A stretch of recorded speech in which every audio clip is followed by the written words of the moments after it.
ஒன்றிய அரசு என்ன சொல்லுது? இவர் பேச்சு தவறானது. 2023 ஜூலை 10 அவரை KKS ராமச்சந்திரனை சொத்து குவிப்பு வழக்குல இருந்து விடுவிச்சிருக்காங்க.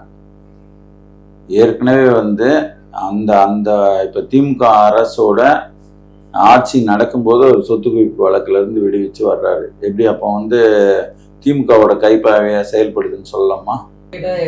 இல்ல, அதாவது இவர் அவர் வழக்கு மட்டுமல்ல, தங்கந்தனரசு, KKSR, பொன்முடி, இது போன்ற மொத்தம் ஒரு 6 அமைச்சர்கள், துரைமுருகன், அவருடைய துணைவியார், இவங்கள் மீதெல்லாம் போடப்பட்ட வழக்குகள் எல்லாம் அந்த மாவட்ட நீதிமன்றங்களில் ஏற்கனவே அவங்க காலத்தில் போடப்பட்டது. அனைத்து இந்திய அண்ணா திராவிட முன்னேற்ற காலத்தில் போடப்பட்ட வழக்குகள் எல்லாமே நடந்துக்கிட்டு வந்தது.